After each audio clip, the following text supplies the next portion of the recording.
Okay mga ka-EA, so for today's video, so isang linggo nang umuulan mga kalapatids.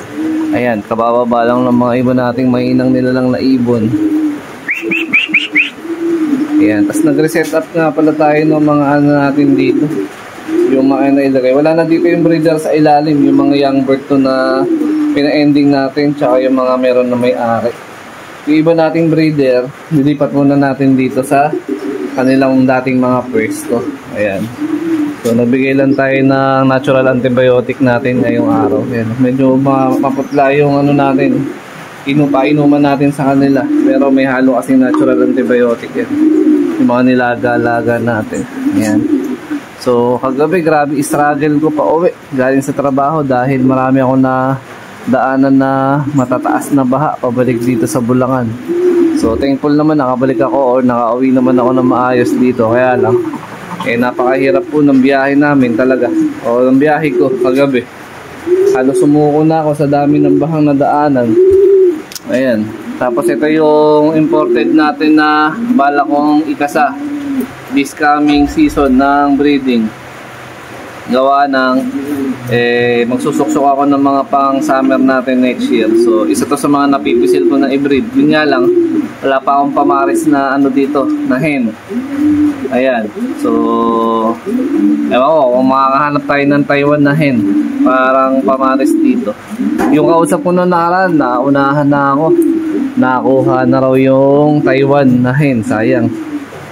May kausap ako nung nakaraan kaya lang wala naunahan tayo. Tapos update, ito lang ang naiwan natin na ibon dito sa North Flyer. Kasi nasa labas nga yung mga ibon natin. Ayan, may sarili siyang patoka dyan tsaka tubig kasi nga nagsusubo. Ayan, si ano to, ayan dalawa. Si Tokyo, anak ni Lady Mina to yan, hinang Javier. Tapos yung pares niya dyan, yung isang Javier din, rekang anak ni Batos.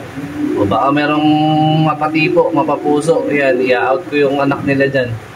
Yung isa susuksukan ko ng pang summer. Ayan, pandagdag support lang sa loob. Gawa na syempre pambili ng patoka at saka suplemento din. Ayan, ayaw pa magsibaba ng mga ibon natin ditong iba. Saan ba sila dito? Labas tayo kahit umulan. Pasok na lang tayo agad. Ayun pala sila. Ayun Yan, sama ka. 75 years later. Ito na yung mga alaga ko. Ngayon lang papasok. 8:44.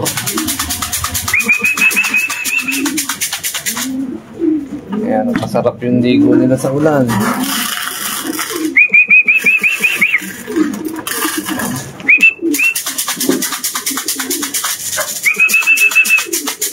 Ayaw pa pumasok ng mga mokong.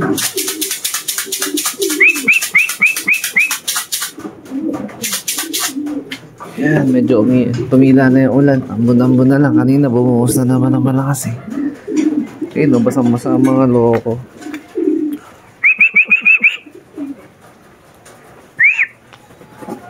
Yun, basa. Pagka nahagip ng pusa, si Bak. Yan na ba sila dyan? Kompleto na ba yan? O kulang isa? Parang kulang isa.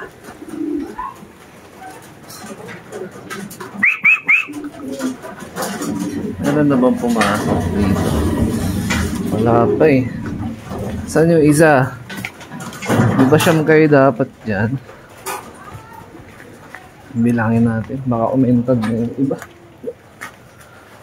Ay, kompleto. Akala ko umentad na basang-basa ang mga loko. Sarap ng ligo nila.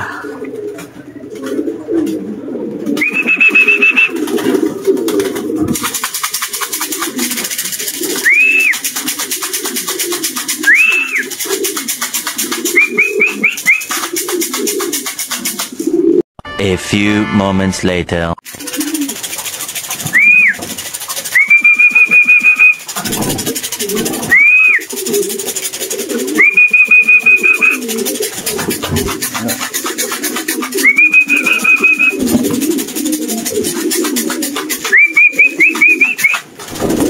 Yan, mabasa.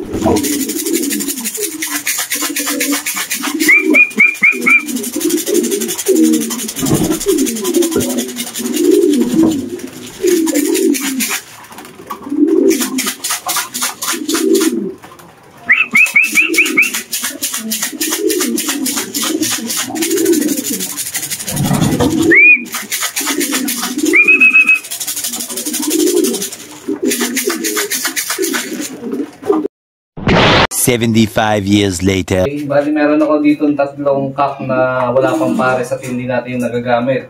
So tatlo yung possible na pwede natin kuhanan ng bloodline na pang summer natin. So number 1 target natin, itong galing mismo kay Mayor John Dasatin, no? Ayan, yung nakuha natin, yung napanalunan doon sa BBC. Ito siya. So, nung unang dating to, binidyo-video muna natin. Pero after nun, pinabuti ko na tistisan for security purposes. Ayan, may mga pan-shear na ganito ginagawa ng titis-test, lalo na kung alanganin na mapaaway yung ibon. Pero meron din naman yung iba, hindi talaga nila tinitistisan. So, kanya-kanya tayong style for safety. Ayan. Ito yung imported na checkered na cock. So, ito yung isang cock natin.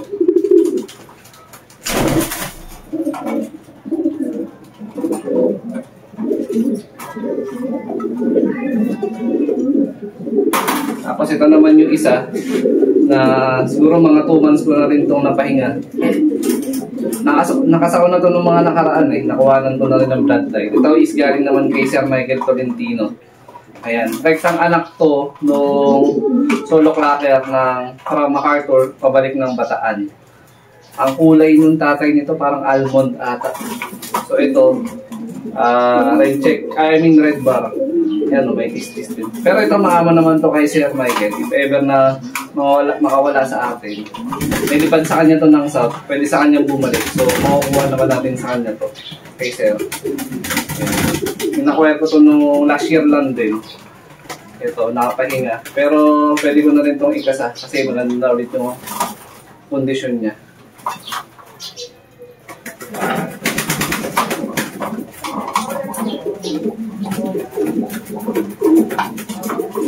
Ito yung huli. Ito yung bumalik natin ng galing South training. No? After 4 months itong recent lang na South. So, nai-training ko na rin ito ng Norte. Ito lang. Kaya lang naihinto ko kasi nga nagpapasaway. Tagal pumasok. Tapos napansin ko sa kanya, since nung bumalik siya sa akin after 4 months, after second to the last training ng South, is parang naging dry nga yung balahibo niya. And then after ilang months na rin sa akin, parang hindi nagre-recover yung balahibo niya. So, hinip ko na muna. Hindi na muna natin ililipad ng North. Either gawin ko na lang din itong future breeder o kaya kung hindi naman, is sa South ko na lang din totally ibabalik ng karera. Magagandahin ko muna yung yung mismong balahibo tsaka katawan. Ayan. Pero yung katawan naman ng mga Javier ko is pangkain talaga yung form ng katawan nito. Ito na yun. Ito na yung pinaka-build na katawan ng Javier ko, if ever. Ayan, black check siya. Ito is Apo na ni Bato sa ito.